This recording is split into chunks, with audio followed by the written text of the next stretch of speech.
Are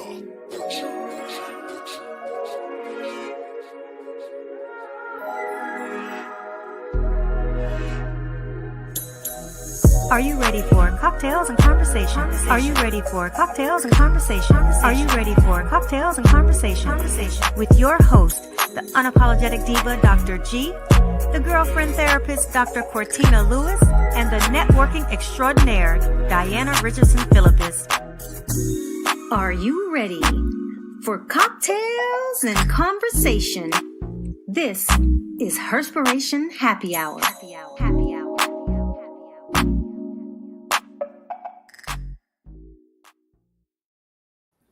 Happy Wednesday and welcome to another episode of Herspiration Happy Hour. This is your unapologetic diva, Dr. G.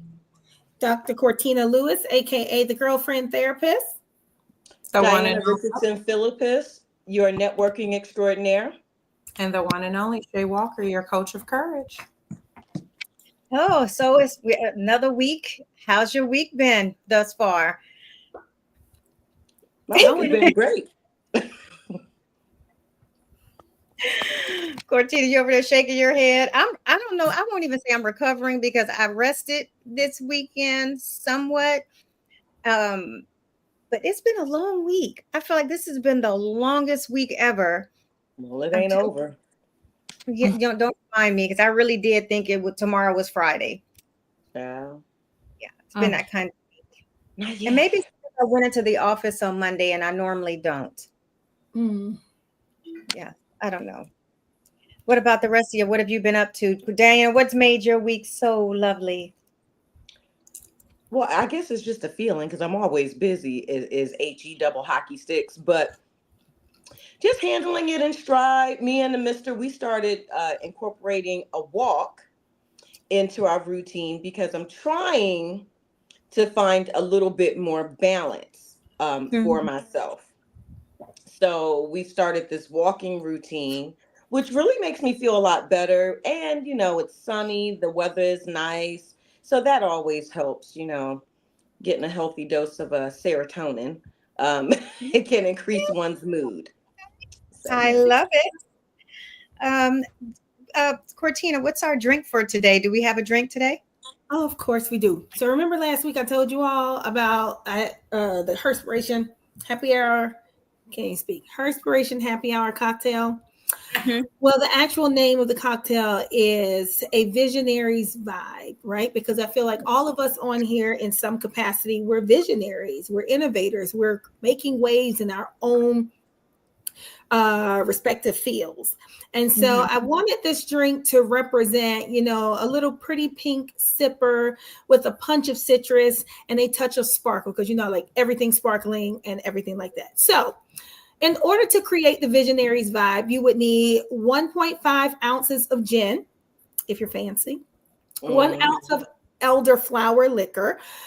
You can use, Saint Germain, 1 ounce of fresh pink grapefruit juice, 0.5 ounces of freshly squeezed lemon juice, 0.5 ounces of agave syrup, or if you prefer honey, it just depends on to what you prefer, your preference, and a splash of sparkling rosé. You want to garnish this with the edible flower or a twist of grapefruit. So you're going to put all of that inside of a shaker and you're going to shake it like you're shaking off imposter syndrome. You're going to just shake it vigorously. And then you're going to strain it into a chilled glass. And then you're going to top it with a splash of sparkling rosé.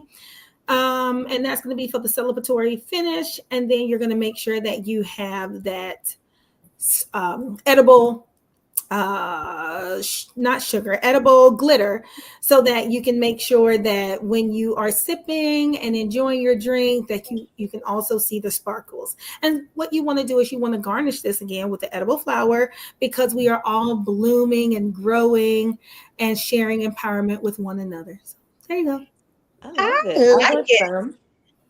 That's sexy. Say what? That's sexy. I like Oh, it. yeah. All I heard was sex. I was like, wait a minute, what? We're not going there today. I'm not going there today. We'll end up there some kind of way. That'll be next week. We got another good. It's it's Hump Day Wednesday, so It is. It's Hump Day. I'm just saying. And You know, what's better to do than hump? Oh, well, yeah. I right now I'm feeling that sentiment. But speaking of honey, let me tell you what I learned and tried this weekend with my coffee, courtesy of Shay. To sweeten your coffee, use honey. Honey, I don't feel see that like- going together though. I didn't think so, but that is how I had my coffee when I was in Puerto Rico when we was having Really? brunch, which my God, that brunch was so good. It looks so pretty. I saw the pictures and stuff. I didn't even see it, but that's probably because I don't. Because they look like you guys were someplace overlooking the water for brunch. Yeah, or lunch, correct. or whatever it was. Yes, it's so pretty. To La Vista's Cafe, Miss Gladys or Mom Gladys, because she became like our mother there. Everything was so fresh. Everything, all of the fruit came from her garden. We're convinced that there was hens or whatever in her backyard, and that's where they got the eggs from. I didn't eat the eggs, of course. I should have, because apparently they come very natural. But everything was so good, y'all. The best smoked salmon I have ever had in my life. That's what was on that plate with the salmon. Oh, and the pancakes. I was eating a pancake today. I did bring mine home because the salmon was so filling. It was so good. Oh, I would go back just to eat at Miss Gladys. I said I was Did you going go, to. Diana? I did not. I missed my flight. I overslept. Oh, damn. And yeah. Dang. Okay, then. Well, don't feel bad. I wasn't there. I was, doing. I don't. It worked out how it was supposed to. I mean, I did at first. I was like, dang. I said, but then I said, well, maybe I'm not supposed to go. Yeah. Did y'all see my baby from prom? Yes, I did. I did. She looked so beautiful. You sent me pictures and I was sharing them with Denise. And she was like, look how, oh my God, She so looked classy. like she's so grown. She's beautiful. That was classy. She was it gave crazy, sexy, cool vibes. She looked so beautiful. She looked so pretty. And she looked just like you. Minus the bust. Her mom. I don't know. Oh, because I ain't got that. You see, I don't know what she got that from. Morgan. I didn't know she was handling like that. I said, get it, baby. Get it, girl. Get it. She get that from her grandma, my mama, because, oh my gosh, my mama had a breast reduction. That's how big she was. Mm-hmm. Oh, I said, well, how it's going to skip me? Because I'm right here looking like a 12-year-old boy. Oh. Yo, I'm not not a 12-year-old boy. Don't feel alone. Don't feel alone. Don't feel alone. Well, I will say we make up for it in other areas. We make up for it in other areas. Oh Lord. I would definitely say, love your small breasts. Trust me. The price of bras, it ain't where it's at. I know. It's $55, $60 for a good bra. Well, I It's pay not where that for a good bra. Me too. Now. Oh, well, then $56 for a B cup. Yeah. Oh. Yeah. I don't need no push up, no pop up, no nothing. Because if I put that in there, then they'd be sitting like this. Oh no, I need all that. Exactly. I'm getting all the bombshells. I need all the bombshells at Victoria's Secret. All the of them. bombshells I have. Add 2 cups. All of That's them. the one I buy. Stay with me, Shay. You put on a push up. We both looking like this. Right. And don't dare lay down. Can't breathe. It's not where it's at. Trust me. So Jay, I y'all, want to get moves done. Y'all need, she has committed to a school. She's gonna share with everybody on 31st on her graduation day. Yeah. I'm gonna text her. I want to know. So so she been getting on my nerves. She was on the phone with me when I was, oh my gosh. She had a little. She about to start crying. Oh Lord. Attitude. No, I ain't gonna cry because I was punching. Not today, she not. Not today, she won't. Oh, so Shay was on the phone when I had to, because what teenagers do, I'm halfway home. Oh, Mom, I forgot to bring the money for the whatever stoles or whatever, the cords, whatever she needed for graduation. Okay, so I turn around. And so I was telling Shay how she was being kind of like a little bit like mean. Like, I don't know what's wrong with her attitude. She, she just says a lot of transition, whatever, like real life coming real fast. She really gonna do this by herself or whatever like that. Well, don't take it out on me. So I went to the school. She came to the car. I gave her the money. And she was like, oh, Ma, can you please go get me a coffee? No. Can you please give me some McDonald's? Can you get me something? No. And so I said, no, because you was mean to me yesterday. She said, I am so sorry. I did not mean it. She said I was just going through a lot. And then she was like, go get that baby some McDonald's. So I ended up in McDonald's line. It was the baby saying, oh my God, you hate me. I just text her. I said, all those letters I had to write, I want to know where. I'm not waiting. Look here. She kept me occupied for the last few months, okay? The baby hit her with the, oh my God, you hate me. I was like, ooh. She's like, you hate me so much. Oh my God. So I ended up having to turn around again because I had to go to McDonald's and then bring it back to her. Oh, but she's stressing me out a little bit still. Oh my gosh. I'll be glad when senior walkout day is. She just texted me. Senior walkout she added it to the family calendar. May 15th is senior walkout. May 15th. And her graduation is when? The 28th, right? Okay. Because I said I need to get my flight. Yeah. So that's what we're going to do. We're going to have a cake with all of the schools. So y'all saw like the little flyer thing with the school she's been accepted to. And so it's so crazy because we got notice today that there's another school that she was admitted to too. I was like, okay, well, I got to create another flyer and add that one on there. And so it's going to be on the outside. And then you know how you have like the paper stuff on top and you light it and it's going to say like, where would she go at the top? But around the cake is going to be all of the schools that she got admitted to. And so, that is so cute. Yeah, I'm so excited. I love that. That's so creative. My goodness. And so then it's going to be like, which way did she go? And then it's going to be like a fake out. So I hope, well, nobody here except, y'all going to be able to see it, but she don't listen to this, so she ain't going to know. And then on the inside of the cake, when she cut it, because like when the paper burns, it's going to be like another like fake out, like, and then when you cut the cake, the confetti and glitter is going to be colors of the school. Oh my God. And you're doing this when though? I'm going to miss this. Oh, on that Saturday, the 31st. Shay, you got to come if you're not doing nothing. And will. Sure will. Yeah. I'm so excited. Put you on FaceTime. You don't necessarily have to miss it. You can do it on FaceTime. Oh, well, she'll be at the graduation for her niece. Yeah, I'll be at the graduation, and then I have a children's event on the 31st.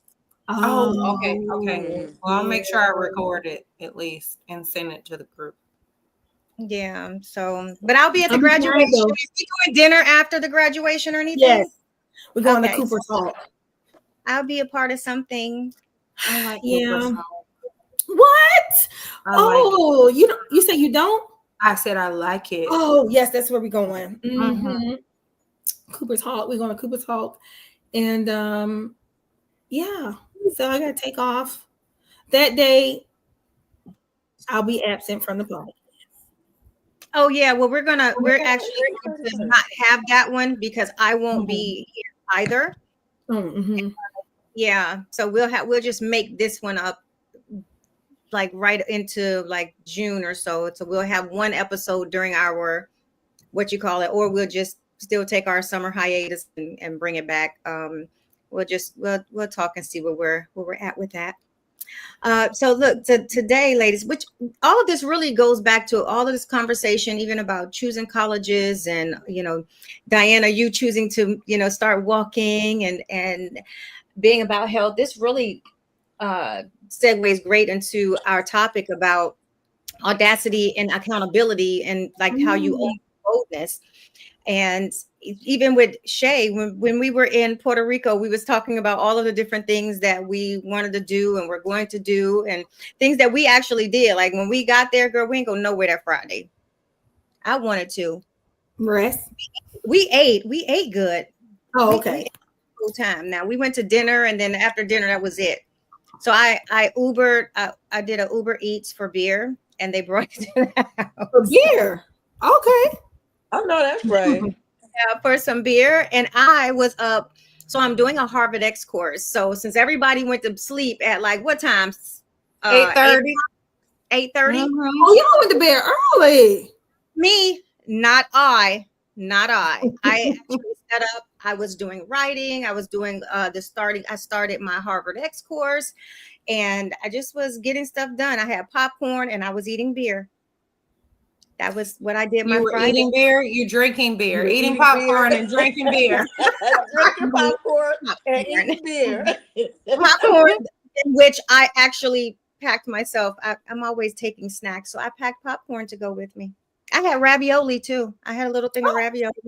I had popcorn. I had, wasabi peas. I packed. Look, when I'm traveling, she do not play. Snack.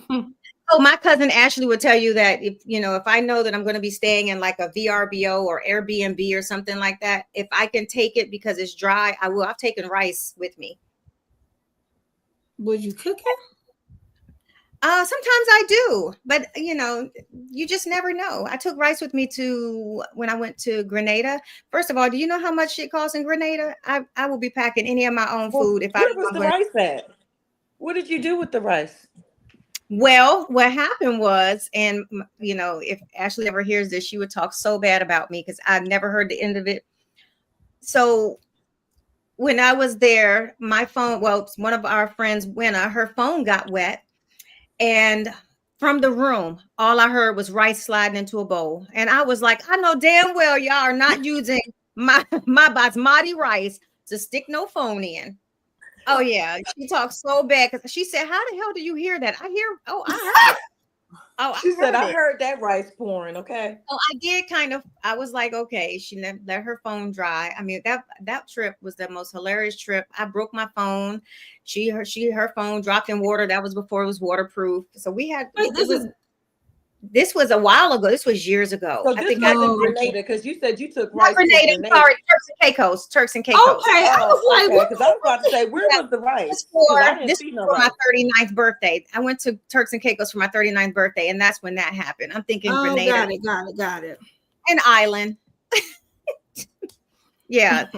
So yeah, but but just thinking about like all the different things that we were doing while we were there, making sure that we had content, we're just having good conversation and eating all kind of different things. It just reminded me when I got back to be a little more accountable of the things that I wanted to fulfill and do.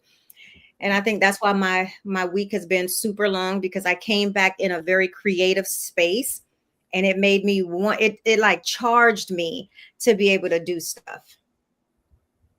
And I will say, with the audacity of the fucking airline just being behind, late. Me and Shay both of our flights were delayed. She actually ended up getting on another flight to go home. It was interesting. And y'all, there'd be some characters. It'd be some characters at the airport in Puerto Rico. Oh, don't it? Chad, did y'all see that? I've heard that. Did y'all see that lady on that flight who was talking about like she was having sex? She was going crazy, but she was like, "Oh, I'm gonna give it to you." Yeah. Like she hanging off of the, she is doing the moves, hanging. I was like, "Oh my god!" With her feet propped on the back of the seat, like sexual moves. Like, "Oh, I'm gonna give it to you." Like, you gonna take this? I think she was on a trip. I think she was on a trip. Me too. I think she had got a hold of some bad stuff. She probably took incredible. This was on the airplane. In the air, on the airplane. On the plane. Yeah. Where they was coming from? I don't know. That's that Grady A flow right there. That's that A flow going to the 13th floor. That's Grady right there.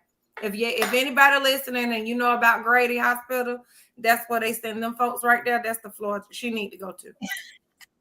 Cause baby, I was like, what the heck? There is no way. This is on Instagram. It's on TikTok, Instagram. Just Everywhere. type in "lady having hump in the air on the plane." I'm sure it'll come up. And you know she going straight to it. About that. Why am I putting it in? Lady Humping air on a plane. Air. She was gotta really listen to having her a words. moment. Like she needed to take her medication. I felt like, oh my gosh. Like, and there was Yeah. nothing they could do with her. Like, she was like vicious with it. Like, you gonna take this. Like, I was like, Yeah. Hanging on it like a monkey. Oh, you gonna get it. Oh, I'm gonna give it to you. I was like, It says but this was from 2023. I don't know when it was from. I just saw it just 2 days ago. I saw it today for the first time. And you didn't send it to me? Oh, I'm sorry. I thought I did. Check I didn't get nothing. I didn't get That anything. would've And you been something to watch. Like it's so weird. That you know how they have like auto-generated responses and all of those things for social media and Instagram and stuff. I said I can't even have that because I get too many videos from my to set up any kind of auto reply. This one says a woman let me tell you, Elizabeth be coming through, have me cracking up all day with her videos that she send me. Makes my day. Yes, Elizabeth, you don't have to tag me in and put me in, Coach. Yeah, she be I'll be here for the laugh. Oh, I send them to you all. I send some to you all. Yeah. I can't find it. I'm gonna see if I can find it. I think I sent it back to myself. Oh Lord. Because I want to see it. I'm gonna give it to you. You want it? I'm gonna give it to you, honey. And I was like, oh, somebody check on the baby. She all right? They gonna say, yeah, she gotta go be evaluated. They're gonna keep her on the 72-hour hold. But wait, so what was the stewardesses doing while she was having just send it back? They gotta stay out of the way. She was all when you see it, you're gonna be there like, was anybody near her? It was people sitting maybe like 2 seats ahead of. She was on top, holding both things, gyrating. Like she said, "Oh, I'm gonna give it to you." Oh, that thing got a hold of her real bad. Maybe it was hump day Wednesday for her, and she needed to get that. I don't know. She got to get that off her chest because apparently she did. And she wasn't being violent. She was just like making on the stuff like a monkey, like a gorilla, talking about, "Oh, I'm gonna give it to you." Absolutely not. I gotta find this, lady. I cannot. Baby. Somebody send it to her, please, because she is on a hunt for it. She can't even focus. Let me see if I can find it. Focus. So let me just ask you, what does like accountability look like to you all? I mean, even Audacity, between the two, and they're both very mutually exclusive. So what does that mean to you when you hear like the Audacity and accountability when it comes to how you live? Look, so I would say, here's the thing, because I am such a visionary and God gives me like downloads often, I have to be very intentional about discerning if the download was for me or if it was for me to, tag your it kind of thing. You know what I mean? And I'm very mindful of the people that I'm connected to. And I'm like, wait a minute, this could be a thing for this person, right? But when it comes to accountability, when he gives me, like when I get discernment and I know that it's an assignment that I'm supposed to execute, it does take audacity to get on it, to do it. Like you have to have, I call it audacious courage to go forward, because sometimes the assignment, it doesn't look like you're equipped to go forward. You have to get, out of the lane of, well, Do I have the funds to execute? Do I have this? Do I have that? Do I have time? Let's talk about time. Do I have time? Putting things in proper perspective. Is this priority? Does this supersede the things that are already on the checkoff, the checkoff list? That kind of thing. And so just being, I would say, very intentional about prioritizing the right way, accounting for my time, and then having the audacity to go forward, have faith without, faith the size of a mustard seed, move by faith and not by sight for me, because again, sometimes the time is not there. The funds are not in place. The math ain't mathing, but if God said execute, you do it. Like, do it scared, do it afraid, do it broke, do it, just do it. Just do it. Mm-hmm. Yeah. It's funny that you said that. I just did a post today about the same exact message that you just said. Just do it. But I mean, I could go down a whole nother rabbit hole with that one, because that's my thing right there. Like, do it scared, do it afraid, do it messy, do it small, but just start, do something. But Pam, your question again, I'm sorry. I just want to make sure No, I was just saying what it means to you. Like when you think about audacity and accountability, because they are two different things, but are so enriching to how you own who you are and how bold you are. It's, you look at external factors of how other people might see you, but internally you're like, you know what, I'm going to walk boldly, and I'm going to hold myself accountable. And if I'm going to be audacious about it, then that's me, because I'm going to own it. So like when you hear it, how do you, what does that mean to you, especially when it comes to external things, external factors? So for me personally, when you say, when there's something that you want to do or something that you've been tasked to do, right? That's again is that power of discernment. When you know what it is that you're supposed to be doing, it to me, and since we're talking about me personally, I could care less what anybody thinks when I'm on assignment. I don't make moves and do the things that I need to do for me to please the crowd. I stay on task with what I'm supposed to do. And while sometimes I am understanding that in certain situations, that can be something scary for people, especially when you're venturing out onto something new. And I will be transparent, have a moment of transparency and say that I wasn't always like that. When I first started my business, I was very sensitive to the fact that people thought I was crazy, especially when I said I'm quitting my job. You're quitting your job and you're going to do what? Like, what do you mean? Because it's corporate money, it's steady money. You got benefits, you have all these different things. So what do you mean? And I'm like, well, I've received a vision now, and everybody doesn't understand that level of faith. And I'm not here to be, but I can only speak my truth as it pertains to me and my journey. So to answer your question, for me personally, I always move in a very bold fashion, and I'm a risk taker. I really am, especially when I know that I'm operating in purpose.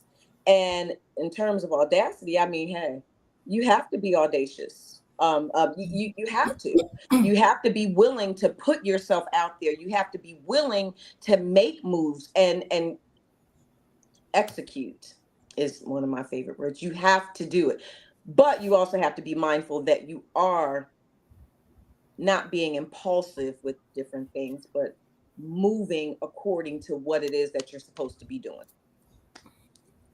Hope that makes sense. Oh yeah, it does. I mean, it's different for all of us in how we view those things. And Cortina, what about you? It was so funny. I was thinking it in my mind, but then Diana said it, like, long as you do it, afraid, scared, worried, holding on to faith, whatever that is, just being unapologetically real, like not trying to hide how you're doing it, just making sure that you do it without considering how anybody else feels about anything that you're doing, because it's not about them, it's about you. Because when you go to sleep at night and when you're alone by yourself, you have to be able to sleep with the decisions and the choices that you make about whatever it is you decide to move forward with.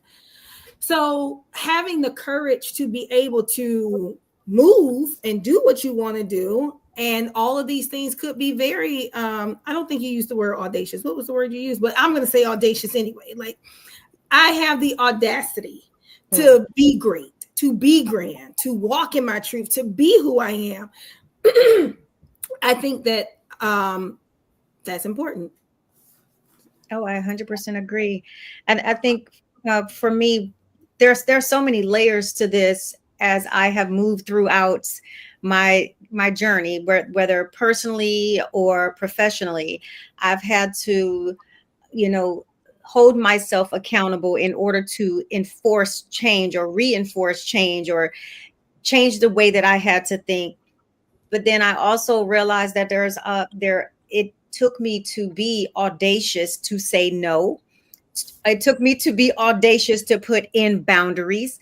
It took me to be audacious to walk in my own transparency and authenticity. And so now I look at it as I'm so comfortable with who I am that I'm open to how others hold me accountable, how I hold myself accountable, and not take offense, because I look at it as a growth lesson. No matter how people feel, I've learned not to take anyone else's feelings and personalize them anymore, because I also learned that whatever issues you have with me, a lot of times it's a reflection of how you feel about yourself.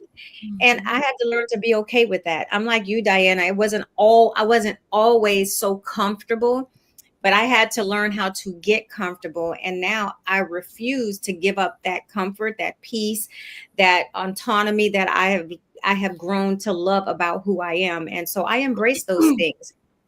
The other part is I used to have a hard time, and I'm sure, Diana, you're still the same way. And I'm sure all of us will probably have some of that. I had to force myself to learn how to give myself grace. I realized I am so hard on me. My expectation of myself was so high that I sometimes feel like it was unrealistic. And unrealistic in the fact that I wore myself out trying to meet my own standard. And I had to realize, well, who the hell am I doing? This is for me. What the hell? And that's where I learned to start taking those steps back, feeling unapologetic about the decisions that I was making for me, even though I was the brunt of it. And I said, you know what?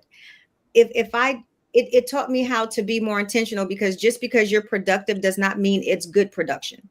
And so I wanted to show up in a different way for myself. And so having the audacity to shut out all the external factors, and then even shut out my own overwhelming mind, it helped shift some of the behaviors that I was exhibiting for myself that I did not like. If that makes sense. I used to be very overcommitted and unrealistic. I was just not in tune with reality. You think that, oh yeah, I can do it. I can do it. Yeah, I can do it. I can get this done. And then the reality is like, wait a minute, hold on. No, I can't. And before you know it, the to-do list is growing. It's becoming longer and those things. And I hate not completing things. And that's when I hit a brick wall. This was probably maybe about, I would say 15 years ago, where I was like, I have all these unchecked things. I started every single one of them and none of them were complete. And I was like, wait a minute, why am I starting? So now I'm feeling disappointed with myself. I'm feeling overwhelmed. And now I just don't want to do it at all. And I'm like, hold on, dealing with all of those emotions. I was like, well, hold on. Who am I doing it for? Wait a minute. Let me put some things into proper perspective. Hold up a minute. Why am I racing against this invisible clock?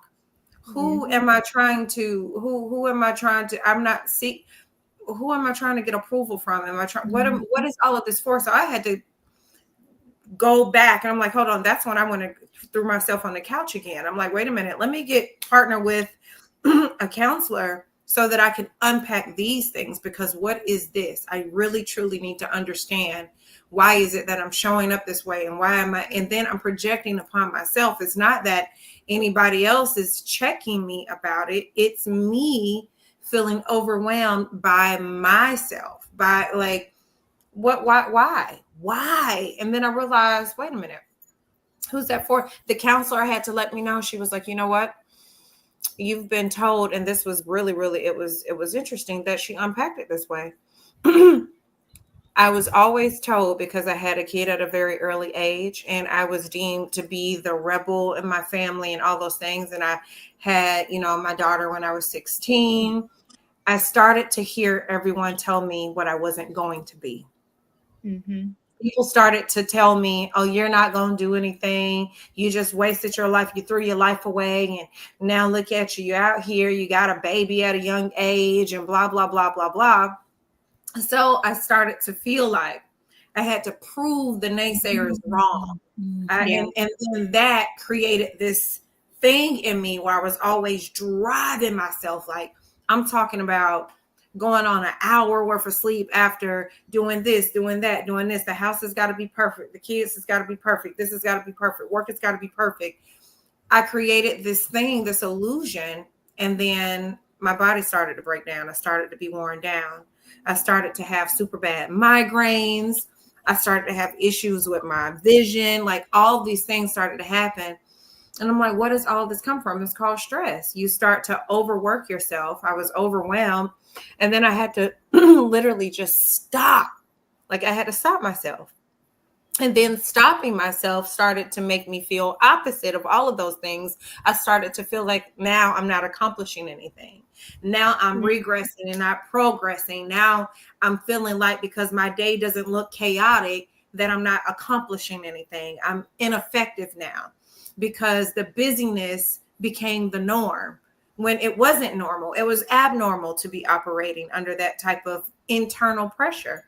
And I had to break down these theologies, and it all was projected upon other people that were telling me that I wasn't going to amount to anything, that I was this, that I was that. So I'm trying to, and then here's the thing. What this was interesting about the whole scenario. Once I really started accomplishing things and being successful and started to pave my own way, and God, I realized that God had already set a table for me. Hell, I realize it's damned if you do and damned if you don't with people, because whether it looks this way, people got something to say. Whether it looks that way, people got something to say. So who is this all for? This is for me. So I'm going to take my time. I'm going to give myself grace. I'm going to enjoy life. I'm going to learn to embrace my journey. Hard, bad, difficult, rain, sleet, or sun. I'm just going to embrace my journey. I'm going to take it easy with myself. And I'm not going to be pressed to impress. Like, I just, but it took a while to get here. It took a while to realize that, I'm not trying to meet anybody's standards, and their standards or their opinion of me, I'm never going to be able to satisfy that anyway. Because either way, you have an opinion, and it's going to be what it's going to be. Whether I'm succeeding or if I'm failing, somebody's going to have something to say somewhere. Yep. I think that's really powerful what you just said. But I think that at the root of it all, and I'm sure we've all been here at some point in time. Are you sneezing? I am. I'm like, what are you doing? Bless you, child. Bless you. Okay, bless you.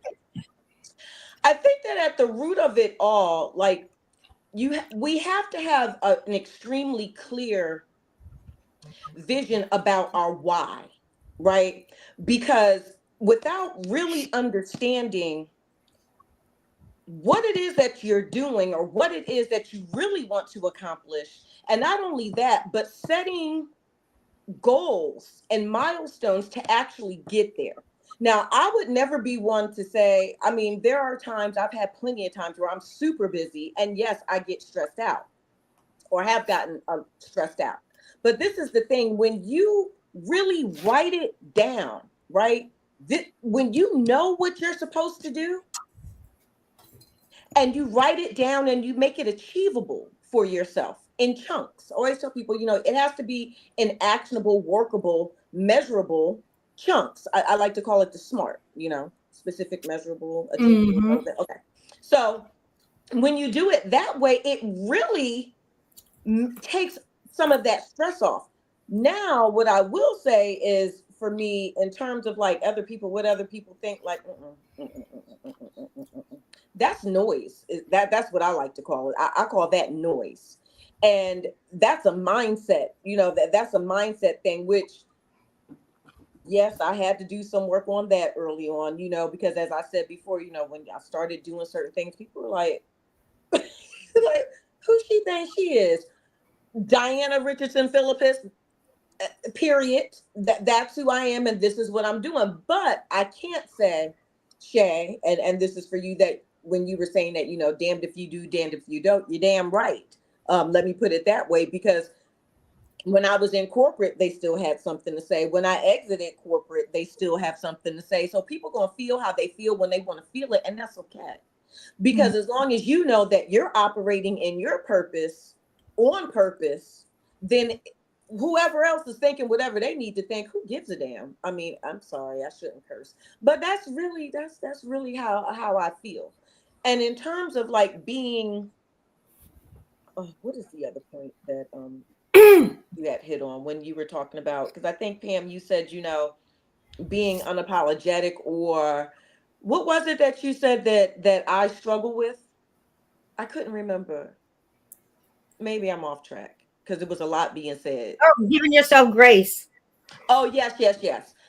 I had to learn to give myself grace, especially in business, because it means something to me. Like, it means something to me when I work with my clients. I want to deliver the best possible experience, and I pour out. But I did find that my cup was running empty, and it wasn't being replenished. It wasn't, because I was constantly, yes, I'm effective, but Diana was lacking.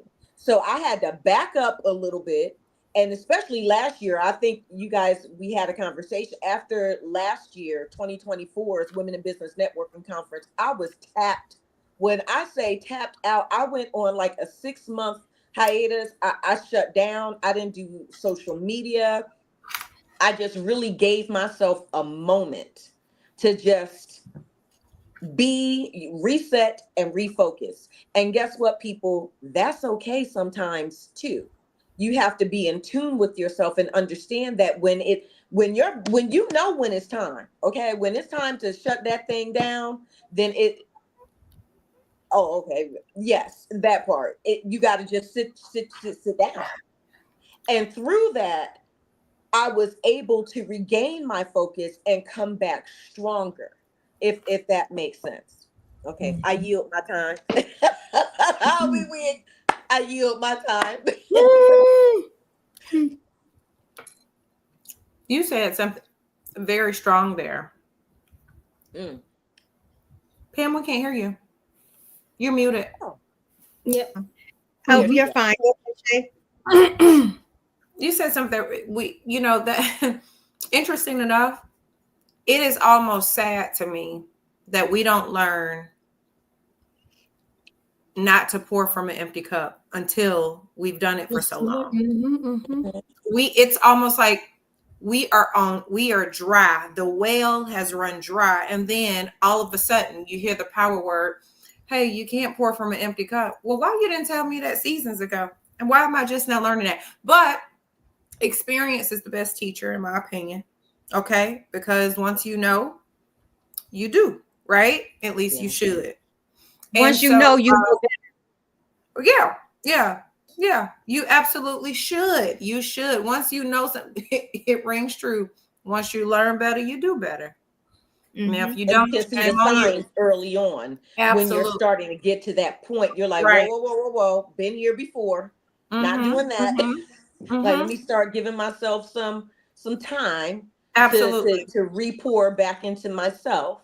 So yeah. But then you have to, what I found to be most potent and more powerful is the residue of that thing lingering, because you will learn it, and then the residue of the behavior will start to show its head again.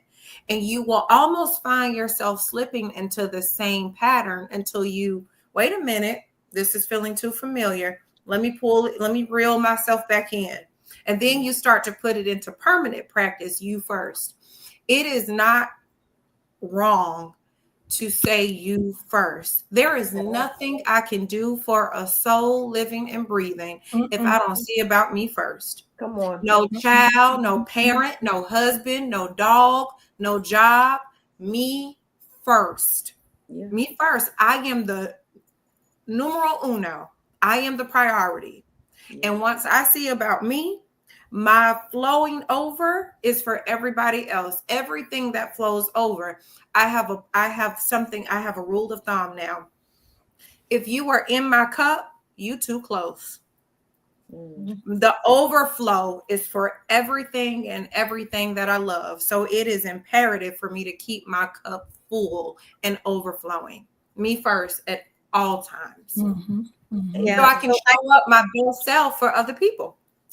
But I think that happens because think about historically, all the stuff that our grandparents, our great-great-grandparents, they didn't have a choice. So they didn't necessarily have the time. And I think you learn by observation.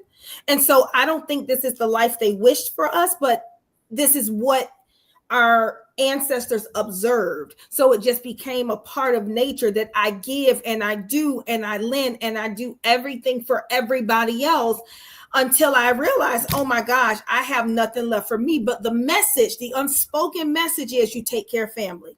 You take care of home. You take care of everybody else. You be there for whoever needs it. Keep an open door, whatever that is. Without saying two things can be true. Yes, you think about others and you think about you first to make sure that you have the capacity to continue to be there for other people, because the world will still continue. If something happened to you, guess what? They might not have the money. They might not have the place to live, but if something happens to you, trust me, they will figure it out. Yes, so that gives you the liberty to be able to say, you know what? I might not be able to do that right now. And knowing that just because you may have free time, my free time does not belong to you. It belongs to me. I decide what I get to do with my free time. My free time is not for me to run errands for you, to take you here, to take you there, because when am I going to have time to rest? If I curated that free time on the side for me to be able to ground myself, hell, if I just want to doomsday scroll, it is what I have decided for me. And you can't you can, but I'm not going to be guilted into giving up my free time or my spare time because you are holding my time hostage. Come on. Yeah. So speaking of, this is exactly what I'm writing about right now is that my pedestal philosophy is that I'm sitting on my own pedestal. My cup can never be depleted because I already know where I sit. It's the highest level of autonomy that I'm going to have. And I had to learn how to climb myself up there and not live off the expectations of others. And I mean by, hey, can you run to the store? You might expect me to because I love you or because I should or whatever. If I don't feel like it, I'm not. And but I had to learn to embrace, and I always talk about this, for me, I had to embrace the power of yes to understand the power of no. Yes, I matter. The yeses are for me. The no's are for other people. I choose myself. Yes, I'm going to always choose myself first. That's going to be the very first thing I think about, because I came to this world alone. I'm going to die alone. Nobody else is going with me. And so any mistake that's made, I have to live with that. The decisions that I make, I have to live with those things. So for me, it's very easy now to keep my cup full, but I also know what fills it. I'm super comfortable. I can give and give, but I also know what replenishes my cup. But that replenishing starts with me. It's what am I feeding myself? That's not in it. It's really not external. it's really spiritual. My cup is filled spiritually. And so I'm extremely, I'm a believer in my faith, and it's so high that I can look around and I see imperfection in everyone, including myself. So I have no expectation that a person should be some kind of way. When people say, "Oh, is that what you expected?" No, I didn't have no expectation. I'm not in the business of trying to learn and understand why people do what they do or say what they want to say. Sometimes it could be purely selfish. And quite honestly, I don't consider that a bad thing. I think there should be places of selfishness because those are people's boundaries. And so just like with you, Cortina, what you're saying, when you'll ask people before you, have any kind of, show any level of affection, a hug or anything, because that could be a violation to someone's feelings. It might So be triggering. Absolutely. And right? Expect that everyone will have the same reception of openness that you do. Right. I was taught a long time ago that when you place expectations on people, you are truly setting yourself up for disappointment. Yep, absolutely. Because no one is ever going to truly meet your level of expectation, no matter what that is. So it's really, it makes sense. Just don't do it. Take things at face value, understand what your boundaries are. It doesn't matter what they're doing. It's about what your boundaries are. And then handle things accordingly. But, Pam, that is so true because a lot of like we have talked candidly over the years, people will drain you until there's nothing left. And I'm not saying that they're doing it maliciously, because I don't in my heart feel that way. I think people, when you are a giver, as I believe all of us are here, that it's a natural reaction for people to come to you like, oh, can you, or I would like for you, or husband. Well, maybe not Elton. I don't know. Because Elton, he cool, but I know mine. At a certain point, I had to learn how to even tell my husband, no, I can't do that, baby, sugar, I'm tired. And like you, Pam, I fill my cup spiritually as well. I love to read. I'm in church really every day. I'm listening. He'd be like, you in church, get like you listening. I have to, because it's for me. This is how I replenish myself day over day. And I like to go to sleep when I can. But I digress. I yield my time back. There you go. I yield my time. I cannot with you. People can't do what we don't, people can't do what we don't allow. And that's that boundary, understanding, identify what your boundaries are and enforce them. Even with yourself, there are a lot of times that your heart may want to say yes, but your mind has prioritized things and you need to say no. That's called a boundary. And you have to even reinforce your boundaries within yourself. People, again, can't do or not, they can do and can't do what you allow, so we give people permission to do certain things. So you can't be burned out or become burned out by someone requesting favors or whatever that is, unless you allow it. Yep. So understand your boundaries and respect your very own boundaries, because that sets the tone for what people can and can't do with you, what they can bring. People know that, I'm not the one nor the two for the whole gossip thing. So one thing people know about, don't swing my way with the noise. Don't do that, because I'm going to check you real quick. Don't do that. Don't bring it over here. I ain't the one, nor the two, know, and then here's the thing. I set the tone in a different way. It's not, oh, don't you talk about so-and-so. Because I'm going to turn the mirror right on you. Let's highlight your imperfections. So while you're making noise, let's highlight your imperfections, because it's easy to talk about other people and their flaws and their imperfections. But have you looked in the mirror lately? Yeah. I love mine. That's why I turn the mirror all the time. I'm fine with it. That's the benefit.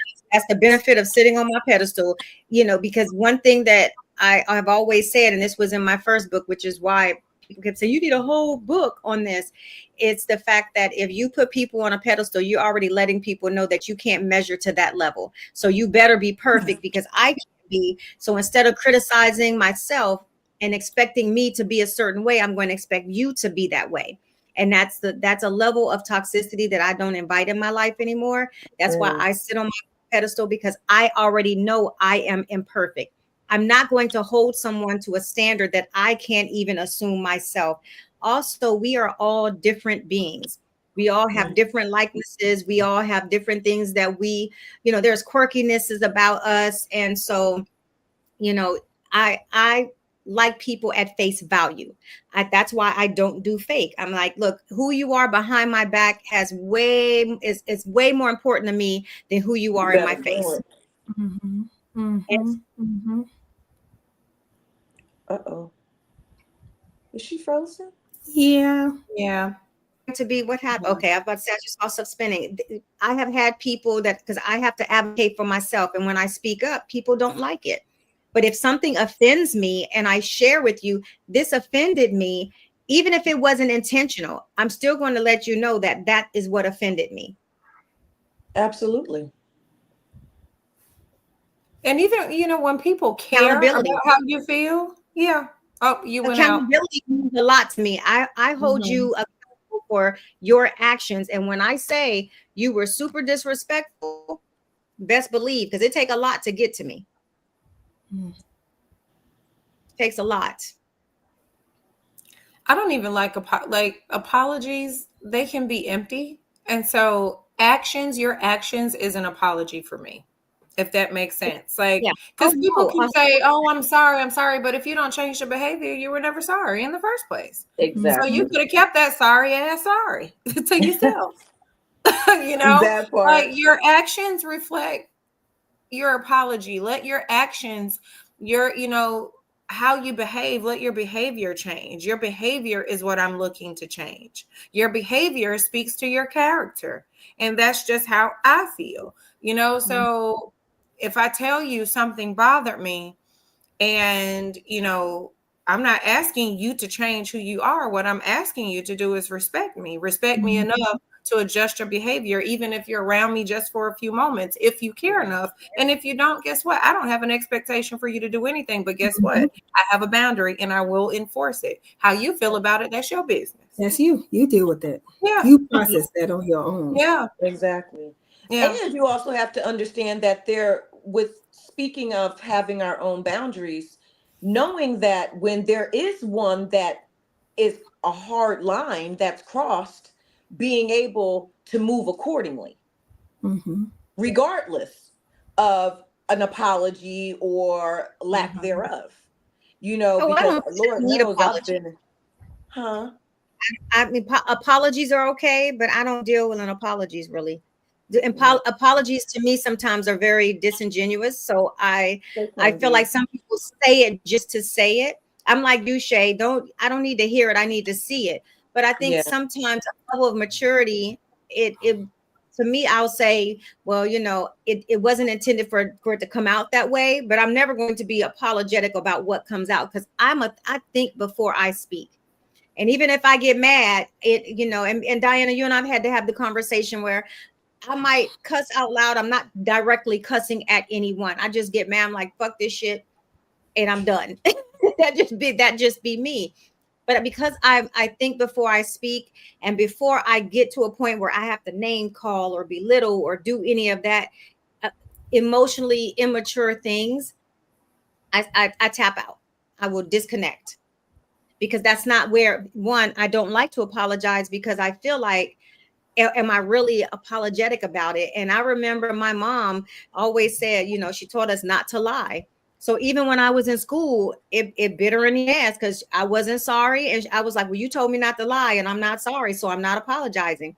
They was like, well, if you either apologize or you get suspended. Well, I guess I'm going home, because my mother told me not to lie. I'm not going to sit here and lie to you. I'm not going to sit here and lie to her. So I guess I'm going home. And guess what? Who froze again. It froze a little bit. There you go. am I free? Okay. Mm-hmm. I'm going to hold myself at face value because I don't like to be lied to. So I don't want to lie to anyone. That's right. So that's just kind of, yeah. Well, we are at the top of the hour. Am I free again? Yep. Just a little bit. What about there you go? Okay. So why she come back like right? Oh, yeah. Dang it. Okay, well, we are at the top of the hour. Wait, there you go. Where does everybody find you at? Oh. What'd you say? You were frozen again. Shay, I said, where can There everybody you find go. All right. You can find me on Instagram at The Coach of Courage, or you can visit my website, www.thecoachofcourage.com. And Diana? You can find me at Diana Richardson Philippus on social media platforms and www.dianarichardsonphilippus.com. And Dr. Lewis? You can find me at The Girlfriend Therapist on all social media platforms, along with the Noir, NOIR Center. And you can find me on all social media platforms at I am Dr. P. Gurley. And we love that you came and hung out with us. And you know where to find us right here next week, same time and same place. And as we always end it, ladies, cheers. Cheers.